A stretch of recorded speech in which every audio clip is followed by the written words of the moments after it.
karera ni Mark?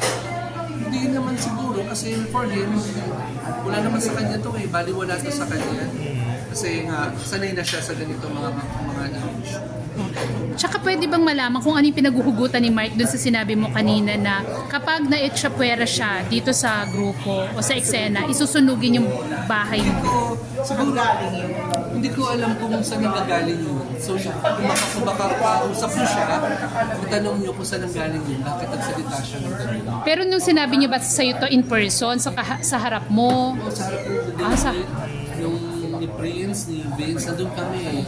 So magkakasama lahat kami doon. So nagsimula kasi doon sa time na sabi ng wife ko, binigyan ng cellphone sa ito, ganyan. So may panunumbat siya, gano'n? Tapos pagkatapos, tumayo siya sa sofa, sinabi niya, pag inagsipwera ninyo ako, susunodin ko bahay.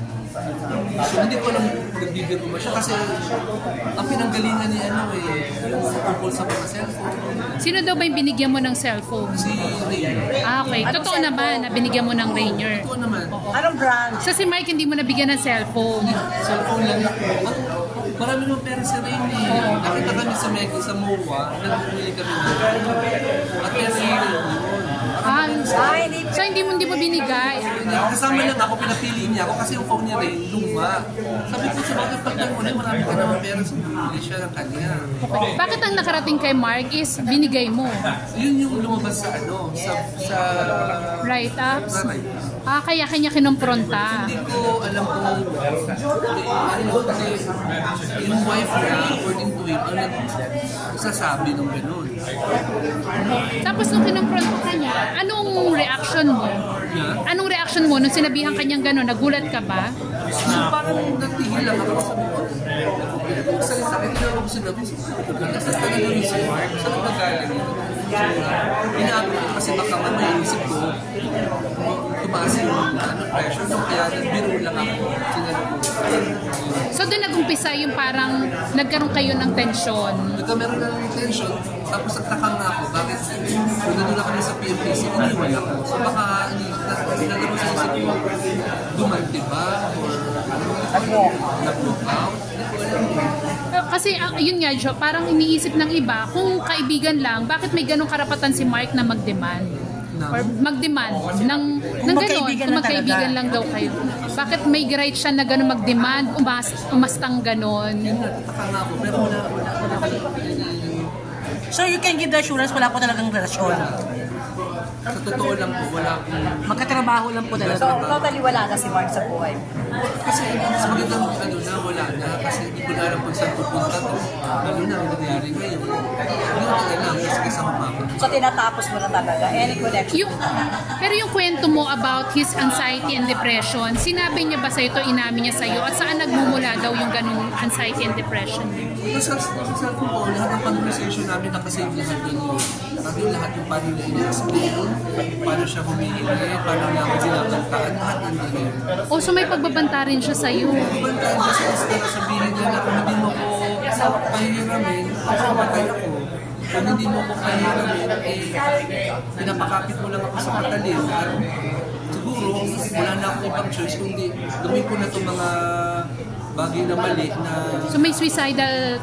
Hindi mga bagay na mali na mga indecent offer sa kanya sa mga yung mga gano'n. So ako naman, concern ko, huwag mong gawin yan. Kasi masisira ang kayo. So, ilang ka ba for him? Just in case mapanood ito, ganyan.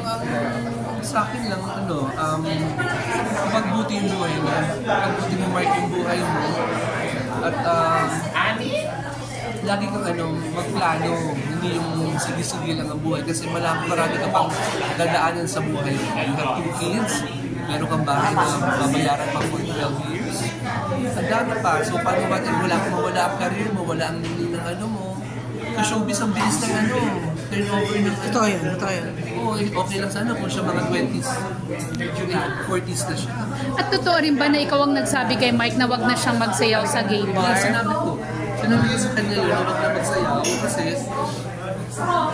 nung nung na-viral kaming dalawa sa mga chismis na yun, gumanda yung yung image niya kasi nalink siya sa, alam mo, in-address ako na, kasi this is not bread and butter ng pagkanta. I'm a businessman, ako napaghirapan ko sa buhay ko. So nung nagdikit kami, lumanda yung premium niya.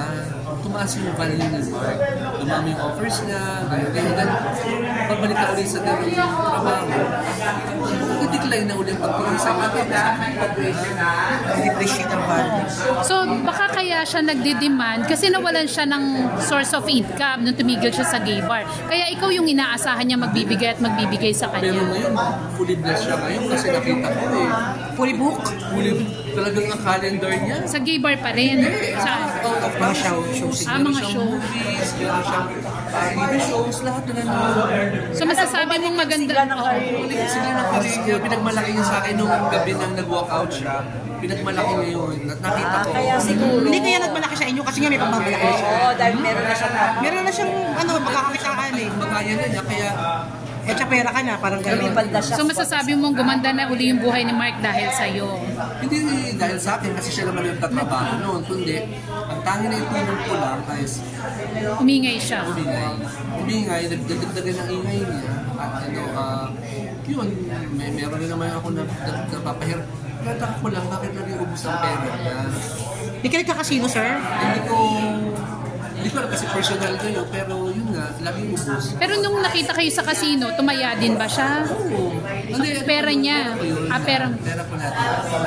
Pinag-play ko siya, at whatever na mapadalunan niya, kanya lahat yun. Oh. Hindi ko yun, alam ba, mag-play siya ng gano'n, 10,000, 50,000, matalo yun. Kung manalo yun, lahat kanya yun. Never ako, ibalik mo yung kapitalo, wala yung gano'n, lahat kanya yun. Hindi mo ba natanong sa kanya bakit lagi siyang walang pera? Tinatanong ko sa kanya. Ano ba sabi sa inyo? Iniwan ko sa family ko, iniwan ko sa asawa ko. Wala akong pera, binigay ko sa wife ko. Laging ganun. Baka naman din binibigay niya sa asawa. Ay, sana, mas mabuti yun. Oo, Wala namang sa asawa masama. nila. Oo, mas mabuti yun. Wala akong doon. Okay Pero yun. kung dadalhin niyo yun sa iba, mas maganda yun. Ayun nga, tama ba na may nakakarating daw sa'yo na may bisyo si Mark? Then, pinonfirm, ito off the record nila. Off the ref. Ka-record daw.